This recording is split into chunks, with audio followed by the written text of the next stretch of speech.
మొన్నటి వరకు వైఎస్ఆర్సీపీ పార్టీని తరపున మాట్లాడిన వారు సడన్గా వ్యతిరేకంగా మారిపోయారు. ఇప్పుడేమో వైఎస్ఆర్సీపీ గెలవదని అంటున్నారు. అందరూ జనసేన, తెలుగుదేశం, బీజేపీలో చేరుతారు అని మాట్లాడుతారు. అసలు జగన్మోహన్ రెడ్డి అన్న అంటే ఎవరు? ఆ అన్న సప్త సముద్రాలు ఈదగల దమ్ము, ధైర్యం గల నాయకుడు. ఆంధ్రప్రదేశ్ ప్రజలకు ఏ నాయకుడు ఇవ్వలేని మంచి పరిపాలన ఇచ్చింది జగనన్న.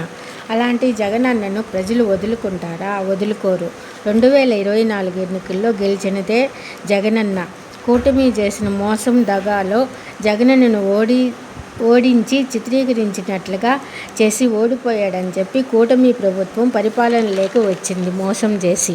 ఇప్పుడు గెలిచిన ప్రభుత్వం నాయకులు జగనన్న కుటుంబం మీద ఫోకస్ పెడుతున్నారు. ఎక్కువగా తన తల్లిని, చెల్లిని గెంటేశారు అని ఆస్తి ఇవ్వలేదని మాట్లాడుతున్నారు. తన సొంత చెల్లిలే తన మీద కొన్ని విమర్శలు చేసినా కూడా ఒక్క మాట కూడా తన చెల్లిని అనటం లేదు. అదే జగనన్న మంచితనం. వాళ్ళ చంద్రబాబు నాయుడు గారు తన మామ అయిన ఎన్టీ రామారావు గారిని రాళ్లతో, చెప్పులతో కొట్టించి రామారావు గారు స్థాపించిన తెలుగుదేశం పార్టీని లాక్కొని రామారావు గారిని ముఖ్యమంత్రిగా దించేసి తాను ముఖ్యమంత్రి అయినాడు. పాపం ఎన్టీ రామారావు గారు మానసికంగా దెబ్బతిని ఆయన మరణానికి కారణమైన చంద్రబాబు నాయుడు గారు దీన్ని ఎలా సమర్థిస్తారు? అసలు ఇలా ఎలా? ఒక తప్పు కూడా చేయని జగనన్నను ఎలా విమర్శిస్తారు? అసలు ఇలా ఎలా? ఒక తప్పు కూడా చేయని జగనన్నను ఎలా విమర్శిస్తారు? అయినా జగనన్న ఒక పార్టీని లాక్కోలేదు, ఒకరి పదవిని తీసుకోలా.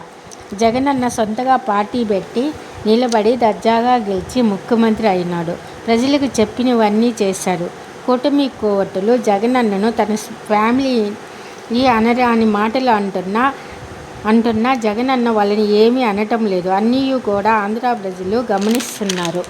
అయినా ఒక పెద్ద ఆయన ఫోన్ చేసి 2029లో కూటమి గెలుస్తుంది, ఫ్యాన్ పార్టీ ఓడిపోతుంది అని చెప్పినంత మాత్రాన ఏమీ అయిపోదు. ఆ మాటలను ఆంధ్రప్రదేశ్ ప్రజలు ఎవ్వరూ పట్టించుకోరు.